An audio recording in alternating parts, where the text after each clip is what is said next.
Philippines నగరాన్ని కల్మేగి తుఫాను అతలాకుతలం చేస్తోంది. మరి ఈ తుఫాను బీభత్సాన్ని సృష్టిస్తుందని చెప్పుకోవాలి. మరి ఇప్పటికే వరుస భూకంపాలతో వణుకుతున్న ఫిలిప్పీన్స్ నగర వాసులు మరలా అనుకోని ఈ తుఫాను నేపథ్యంలోన పూర్తి స్థాయిలోన ఆందోళన చెందుతున్న పరిస్థితి. అలాగే ఫిలిప్పీన్స్ నగరంలోని భూకంపం నేపథ్యంలోనే అనేక ఆర్థిక నష్టము, ప్రాణ నష్టము కూడా జరిగిన విషయాన్ని అయితే చూసాం. మరి ఇప్పుడు వెంటనే ఇంకా ఆ పరిస్థితుల నుంచి కోలుకోకముందే మరో తుఫాను వచ్చి పడడంతో ఒక్కొక్కరి పరిస్థితి కూడా చాలా దారుణంగా దయనీయంగా ఉందని చెప్పుకోవాలి. అక్కడున్న ఇల్లులన్నీ కూడా నీట మునిగిపోతూ ఉన్నాయి, వాహనాలు కొట్టుకుపోతూ ఉన్నాయి, భారీ స్థాయిలోన ఆర్థిక నష్టము, ఆస్తి నష్టము, ప్రాణ నష్టము కూడా జరుగుతున్న పరిస్థితి అయితే కనిపిస్తుంది. మరి ఇప్పటికీ ఈ విధ్వంసంలో మృతుల సంఖ్య దాదాపు 85కు పైగా చేరింది అని అయితే ఇక స్థానిక వార్తా కథనాల ప్రకారం తెలుస్తుంది. అలాగే అనేక మంది గాయాల పాలైన పరిస్థితి కూడా చూసాము. దాదాపు 75 మందికి పైగాను అదృశ్యమయ్యారు, నీటి వరదలో కొట్టుకుపోయారు. ఈ సంఖ్య ఇంకా పెరుగుతూ ఉంది అని చెప్పేసి అక్కడి అధికార యంత్రాంగం తెలియజేస్తున్న పరిస్థితి. మరి ఎవరైతే నీటిలో కొట్టుకుపోతూ ఉన్నారో పూర్తి స్థాయిలోనే తుఫాన్ అయితే మాత్రం పూర్తి స్థాయిలో ముంచేసే ప్రయత్నం చేస్తూ ఉంది. తుఫాన్ అయితే మాత్రం అమాంతంగా వచ్చిపడి ఇళ్ళన్నింటినీ కూడా ఇంచుమించుగా ఇళ్ళు మొత్తం కూడాను దానిలో మునిగిపోయిన పరిస్థితి ఉంది. మరి ఇంటి పైకప్పులకి ప్రతి ఒక్కరు అందులో ఉన్న ప్రజలందరూ కూడా ఇంటి పైకప్పులకి ఎక్కి ప్రాణాలు రక్షించాలంటూ కూడా ఆర్తనాదాలు చేస్తూ ఉన్నారు. ఎక్కడ చూసినా కూడాను హాహాకారాలే వినిపిస్తూ ఉన్నాయి. రక్షించమంటూ కూడా వాళ్ళు కేకలు పెడుతూ ఉన్నారు. చాలా మంది చిన్నారులు నీటిలో వరద నీటిలోన కనిపించకుండా పోయిన పరిస్థితి కనిపించిందని చెప్పేసి అధికార యంత్రాంగం తెలియజేస్తూ ఉంది. అలాగే అధిక సంఖ్యలోన ఇప్పటికే భూకంప తీవ్రతతోని చాలా ఇళ్ళు కుప్పకూలిపోవడంతో వాళ్ళకి ఇప్పటికే ఇల్లు లేని పరిస్థితిలో ఉండి వాటిని ఇంకా సెట్ ఆఫ్ చేసుకుంటున్న పరిస్థితుల్లోని మళ్ళా ఈ తుఫాను రావడంతో వారు ఎక్కడుండాలో తెలియని పరిస్థితిలో ఉన్న నేపథ్యంలోన అసలు వాళ్ళు ఉండడానికే స్థానం లేని నేపథ్యంలో తుఫాను ఒక్కసారిగా వచ్చి పడేసరికి అనేక మంది ఉధృతంగా వచ్చేసరికి వాళ్ళు అసలు ఇంటి పైకప్పులకి పైకప్పు నుంచి వాళ్ళని రక్షించాలంటూ కూడా వాళ్ళు పెద్దగా ఆర్తనాదాలు చేస్తున్న పరిస్థితి కనిపిస్తుంది. మరి అనేక మంది తుఫాను నీటిలోనైతే అదృశ్యమైపోయారు. వాళ్ళ కోసం వెతికే చర్యలు అయితే చేపడుతూ ఉన్నారు.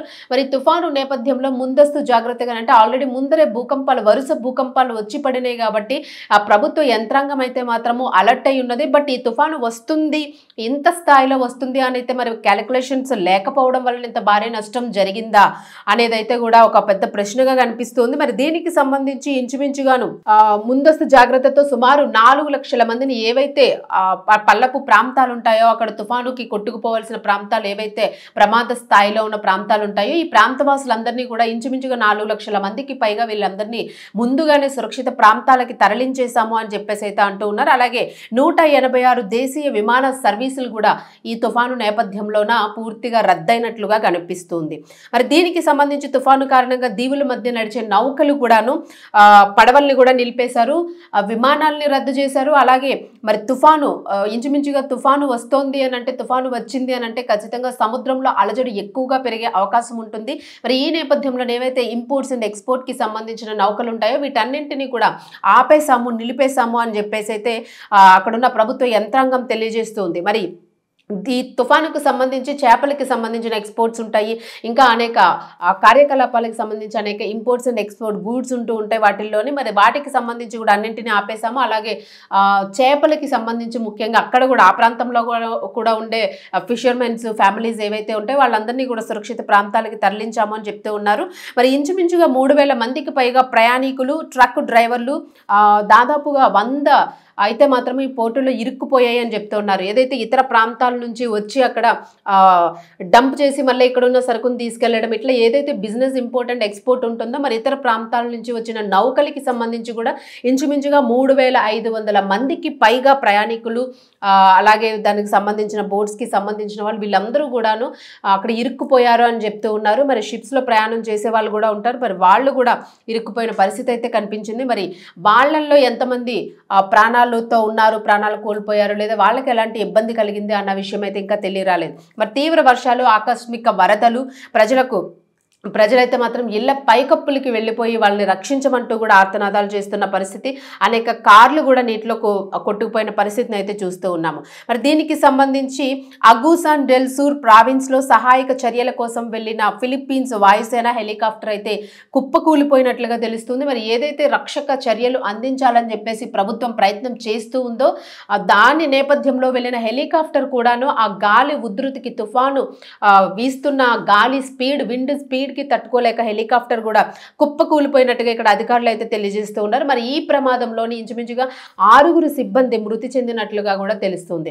మరి హెలికాప్టర్ ప్రమాదానికి గల కారణాలు అయితే మాత్రం ఇంకా వాళ్ళ దగ్గర లేవు అని చెప్పేసి అక్కడ ఉన్న సైన్యం చెప్తుంది. మరి సిబు ప్రావిన్స్ లో తీవ్రంగా దెబ్బతిందని ఫిలిప్పీన్స్ సివిల్ డిఫెన్స్ కార్యాలయం డిప్యూటీ అడ్మినిస్ట్రేటర్ బెర్నాండో రఫియోలటి అలెజాండ్రో చెప్పారు. మరి మంగళవారం భారీ వర్షాలు, ఆకస్మిక వరదలు కారణంగా నదులు, కాలువలు ఉప్పొంగాయి. సో ముందు ఏదైతే ఆకస్మిక వరదలు వచ్చినాయో, తుఫాన్ వచ్చే ముందు వచ్చిన జనరల్ రెయిన్స్ ఏవైతే ఉన్నాయో మరి దీనికి సంబంధించి కూడాను భారీ నష్టాన్నే చూసాము. ఈ నేపథ్యంలో ఆకస్మిక వరదలు రావడంతో నదులు, కాలువలు అయితే తీవ్ర స్థాయిలో పొంగిపోతూ వచ్చినాయి. మరి ఈ నేపథ్యంలో ఇళ్ళు అన్ని కూడాను నీటిలో పూర్తిగా మునిగిపోయిన పరిస్థితిని చూసాం. సో అక్కడ ఏంటంటే ఇంచుమించుగా వుడెన్ హౌసెస్ ఎక్కువగా ఉంటూ ఉంటాయి. సో ఎక్కువ కాంక్రీట్ యూజ్ చేయకుండా వుడెన్ హౌసెస్ ఉండడం తేలిగ్గాను కొట్టుకుపోవడానికి, విరిగి పడిపోవడానికి కూడా ఎక్కువ ఛాన్స్ ఉంటూ ఉంటుంది. దీనిలో ఈ ఇళ్ళు కొట్టుకుపోవడంతో ప్రజలందరూ కూడా ఇంటి పైకప్పులకు ఎక్కేసి ఆర్తనాదాలు చేస్తూ ఉన్నారు.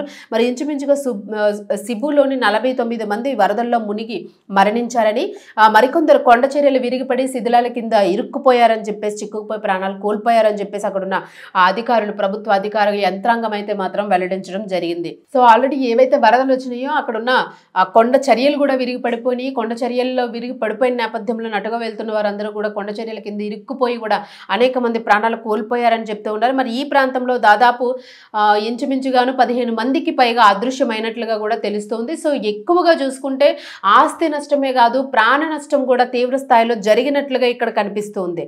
ఇక సిబు గవర్నర్ బారీ క్వాట్రో ఈ విషయానికి సంబంధించి అయితే మాత్రం తీవ్ర స్థాయిలో ఆందోళనను వ్యక్తం చేస్తూ ఉన్నారు. ఆకస్మిక వరదల్ని మేము అసలు ఊహించలేదు, కొంతవరకు మేము గెస్ చేసినప్పటికీ కూడాను ఇంత పెద్ద స్థాయిలో మేము వరదల్ని గుర్తించలేదు అని చెప్పేసి అయితే వారు చెప్పడం జరిగింది. మరి ప్రస్తుతం చూసుకుంటే ఇంకా వియత్నాం, థాయిలాండ్ లో కూడా పరిసర దేశ తీర ప్రాంతాలకి దాటి సరిహద్దుల్లో ఉన్న ప్రాంతాలన్నీ కూడాను తీవ్ర స్థాయిలోన అప్రమత్తమైనట్లుగా తెలుస్తూ ఉంది. మరి కల్మేగి తుఫాను పూర్తి స్థాయిలో కేంద్ర వియత్నాం అటువైపుకి దూసుకొని వెళ్లే ప్రయత్నం చేస్తూ ఉంది. మరి ఈ నేపథ్యంలోని ఖచ్చితంగా శుక్రవారం ఉదయం వియత్నాం తీరాన్ని చేరుకుంటుంది అని చెప్తూ ఉన్నారు. సో వియత్నాంకి కూడా తుఫాను ఎఫెక్ట్ గట్టిగానే కనిపిస్తూ ఉందని చెప్పేసి అయితే అంచనా వేస్తూ ఉన్నారు. మరి థాయిలాండ్ లో వాతావరణ విభాగము ఉత్తర తూర్పు మధ్య ప్రాంతాల్లో తీవ్ర స్థాయి వర్షాలు పడతాయని చెప్పేసి ఇప్పటికే హెచ్చరికలు అయితే జారీ చేశారు. మరి ఆకస్మిక వరదలు, కొండ చర్యలు విరిగిపడే ప్రమాదం ఉన్న నేపథ్యంలో ఖచ్చితంగా ప్రతి ఒక్కరు కూడా జాగ్రత్తగా ఉండాలని అయితే మాత్రము హెచ్చరిస్తున్న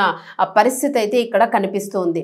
సో ఏదైనా కూడాను ప్రకృతి వైపరీత్యాలకు కేంద్ర బిందువుగా ఫిలిప్పీన్స్ మారింది అనేది అయితే మాత్రము ఇక్కడ స్పష్టంగా కనిపిస్తూ ఉంది. పసిఫిక్ మహాసముద్రంలోని రింగ్ ఆఫ్ ఫైర్ అనే ప్రాంతాల్లోనే ఉన్నందున ఈ దేశం తరచూ కూడాను పసిఫిక్ మహాసముద్రానికి రింగ్ ఆఫ్ ఫైర్ ప్రాంతంలో ఉన్న ప్రాంతాలన్నీ కూడా తరచూ కూడా భూకంపాలు, అగ్నిపర్వతాలు బద్దలు కావడము, సో ఇలాంటి విపత్తులన్నీ ఏటా కూడా ప్రతి సంవత్సరం కూడా ఏదో ఒక విపత్తు వచ్చి పడుతూనే ఉంటుంది. మరి ఏటా 10ల సంఖ్యలో తుఫానులు, 1-2 కాదు అసలు ప్రతి సంవత్సరం కూడాను 10ల సంఖ్యలో తుఫాన్లు అయితే వస్తూ ఉంటాయి. మరి ఈ ఏడాది ఫిలిప్పీన్స్ పై విరుచుకుపడిన 20వ తుఫాను చూసారా, ఒక్క సంవత్సరంలోని ఇది 20వ తుఫానుగా చెప్తూ ఉన్నారు.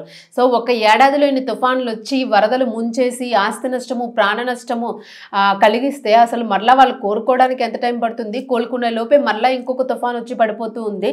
సో ఈ నేపథ్యంలోనే మొత్తానికి ఫిలిప్పీన్స్ నగరం అయితే మాత్రము తుఫానుతోని అతలాకుతలం అవుతోంది, అల్లాడుతున్నారు అక్కడున్న ప్రజలందరూ కూడా అని తెలుస్తోంది. మరి అనేక మంది ఈ తుఫానులోన కుటుంబ సభ్యుల్ని కోల్పోయిన పరిస్థితి కనిపిస్తుంది.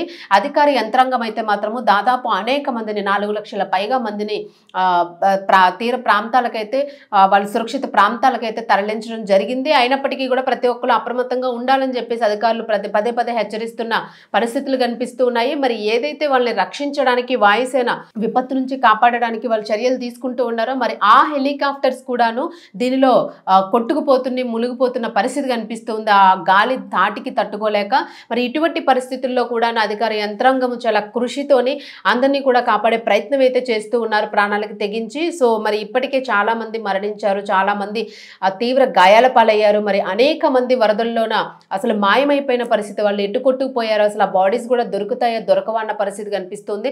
సో విజువల్స్ చూసుకుంటే మాత్రం ఎంత వేగంగా వస్తుంది తుఫాను అన్నది కనిపిస్తుంది. గాలుల దాటికి చూడ్డానికి మనం ఇలా ఉంటే అక్కడ ఆ తుఫానులో ఇరుక్కుపోయిన వారి పరిస్థితి ఏంటి అన్నదైతే క్లియర్గా అర్థమవుతుంది. మరి దీనికి సంబంధించి యంత్రాంగం అయితే మాత్రము తీవ్ర స్థాయిలో కృషి చేస్తుందనే చెప్పుకోవాలి. మొత్తానికి ఫిలిప్పీన్స్ నగరము మరోసారి తుఫాను భూకంపాలతోనైతే వణుకుతున్న పరిస్థితి కనిపిస్తుంది. మరి 20వ తుఫాను అని చెప్తూ ఉన్న పరిస్థితి ఉంది. 20వ తుఫాను అని అంటే ఒకే ఏడాదిలో వీళ్ళు కోలుకోవడానికి మరి ఇంకెంత సమయం పడుతుంది అనేది అయితే మాత్రం పెద్ద ప్రశ్నగానే ఉంది. మరి ప్రతి ఏడాది కూడా వీళ్ళు విపత్తులతోనే సతమతమవుతూ ఉంటారు, అయినా కూడా మళ్ళీ కోలుకుంటూ ఉంటారు.